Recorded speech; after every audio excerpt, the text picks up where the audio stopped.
Assalamualaikum warahmatullahi wabarakatuh. Salam sejahtera bagi kita semua.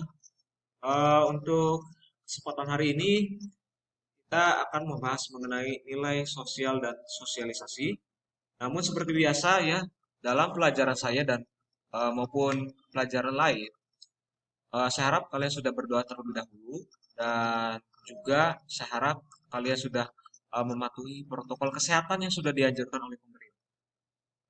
Kalau misalkan sudah semuanya, sudah dilakukan semuanya, maka saya tidak akan berlama-lama untuk memulai pembelajaran hari ini. Untuk yang pertama, kita akan membahas mengenai bentuk nilai sosial yang kita sebut sebagai nilai dominan. Secara definisi, nilai dominan itu adalah nilai yang dianggap lebih penting dibandingkan dengan nilai lainnya. Lebih penting ini maksudnya adalah lebih diprioritaskan, lebih diutamakan, atau lebih untuk yang pertama, kita akan bahas mengenai ukuran dari nilai dominan dari aspek banyaknya penganut nilai. Ini ada kaitannya dengan mayoritas, ya, kemayoritasan masyarakat Indonesia. Oke, yang pertama adalah diterapkannya nilai-nilai kejawaan di Indonesia. Tanpa kita sadari, contohnya ya, mengenai poin pertama ini adalah kita menggunakan eh, kata-kata serapan dari bahasa Jawa. Kita menyebut download kadang-kadang ya dalam bahasa Inggris itu dengan kata unggah, unduh, sorry, unduh. Nah, unduh ini merupakan kata serapan dari bahasa Jawa. Ya. Lalu kita menggunakan bahasa Jawa untuk menyebutkan kata upload, yaitu unggah, menaruh. Itu merupakan bahasa Jawa yang sudah di Indonesia tanpa kita sadari. Itu merupakan salah satu bentuk dari eh, contoh poin pertama tentang banyaknya penganut nilai. Artinya orang Jawa menjadi mayoritas. Yang kedua adalah lamanya nilai itu dianut. Bagi kita orang Indonesia dan orang Muslim, yang namanya tradisi mudik itu sudah tidak asing lagi pada saat Lebaran. Tiba-tiba jalanan penuh karena kendaraan, karena orang berbondong-bondong balik kampung, ya pulang kampung. Ini tidak ditemui di daerah-daerah asal dari agama Islam, yaitu di tanah Arab ya. Tradisi mudik itu sudah ada sebenarnya sebelum agama Islam itu masuk. Jadi tidak aneh kalau misalkan tradisi mudik itu dikaitkan dengan lamanya nilai itu. Yang ketiga adalah tinggi rendahnya usaha. Nilai dominan ini ditandai dengan contoh kerja keras untuk mendapatkan predikat sebagai pegawai berprestasi. Artinya, seseorang menganggap bahwa prestasi itu adalah nilai dominan yang membutuhkan usaha yang besar. Nah, yang keempat adalah prestise. Prestise ini bisa dikaitkan dengan kepemilikan akan barang-barang mewah. Barang-barang mewah itu membantu kelompok atau individu untuk menjadi orang yang mempunyai status sosial yang tinggi di hadapan masyarakat. Dilihat dari pencitraan, ya. Pencitraan itu nama lainnya adalah gengsi. Kita lanjut lagi ke slide berikutnya. Kita akan beralih ke nilai yang mendarah daging. Atau dalam Inggrisnya itu adalah internalized value. Jadi nilai mendarah daging itu adalah suatu nilai yang telah menyatu dengan diri seseorang sehingga menjadi kepribadiannya. Ini kita bisa analogikan atau kita bisa contohkan seperti orang yang taat beribadah atau rajin beribadah. Bagi kita yang muslim misalkan, yang namanya sholat Jumat atau sholat lima waktu, ini merupakan salah satu bentuk kewajiban yang harus dilakukan. Kalau misalkan orang tersebut menganggap ibadah itu bukan menjadi bagian dari kepribadiannya, maka tidak ada rasa bersalah. Namun kalau misalkan sudah menjadi kepribadian, sudah tertanam dalam dirinya bahwa sholat itu adalah kebutuhan, ibadah itu adalah kebutuhan, maka ada rasa kecewa dan bersalah. Nah, itu yang disebut sebagai tujuan dari nilai mendarah daging. Nah, ini masih ada kaitannya dengan kepribadian. Kita sebut sebagai sosialisasi ya.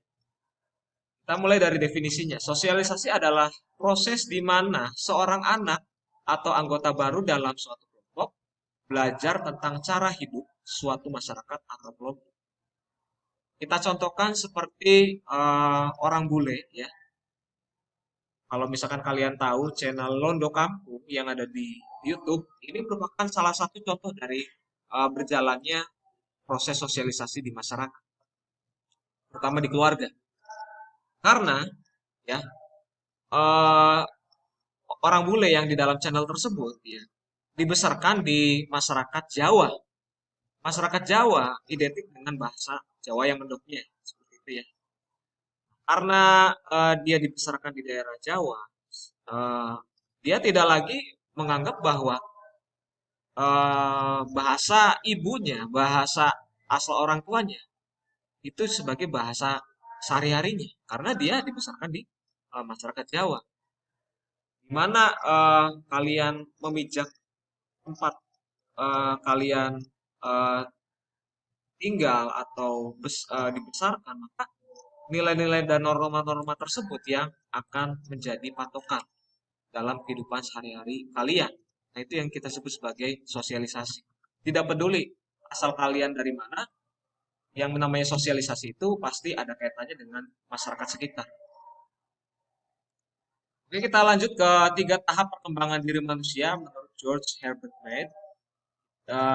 Beliau membagi tahap perkembangan diri manusia itu menjadi 3 bagian.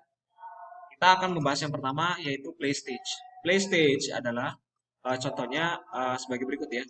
Anak meniru peran yang dijalankan oleh orang tuanya atau kakaknya yang disebut sebagai significant others. Jadi kakak atau orang tuanya, orang yang berinteraksi dengan anak tersebut disebut sebagai significant others. Nah, significant others ini ditiru oleh anaknya atau anak kecil itu biasanya tanpa dipilah-pilah lagi atau diserap lagi atau dimaknai lagi karena anak tersebut ya biasanya masih polos, meniru, kadang-kadang meniru hal-hal yang negatif dari orang tua atau kakaknya karena dia belum punya daya nalar untuk memilah yang mana yang baik atau yang buruk. Seperti itu yang disebut sebagai play stage, hanya sekedar meniru. Yang kedua adalah game stage, artinya lebih maju lagi dari sebelumnya. Anak sudah menyadari ya objek dan aturan dari permainan. Jadi permainan tradisional itu merupakan miniatur dari masyarakat menurut si anak. Jadi kalau misalkan anak tersebut main petak umpet atau main polisi-polisian, maka itu merupakan tahap game stage. Artinya anak itu sudah sejak dini belajar tentang aturan yang nantinya akan bermanfaat di masyarakat. Yang terakhir adalah generalized others, yang kita sebut sebagai harapan-harapan masyarakat atas diri seseorang yang tertuang dalam bentuk norma masyarakat.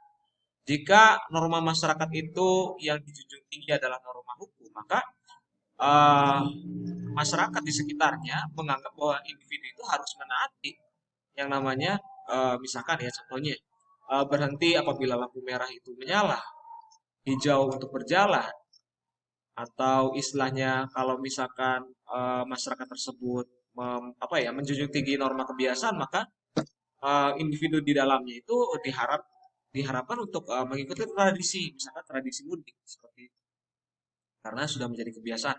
Kalau bertindak di luar kebiasaan, maka disangkanya atau dianggapnya orang aneh. Itu yang disebut sebagai generalized others. Jadi individu mencoba untuk memenuhi atau menerapkan, mematuhi yang namanya harapan-harapan dari masyarakat. Oke, itu saja yang bisa Bapak sampaikan. Cukup singkat ya. Mohon maaf apabila ada kesalahan kata.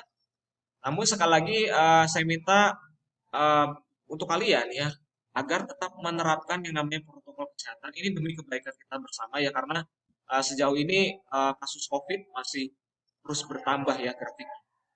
Lalu saya harap juga berpesan juga pada kalian agar tetap aktif dalam dan semangat belajar, terutama pada saat sesi diskusi nanti.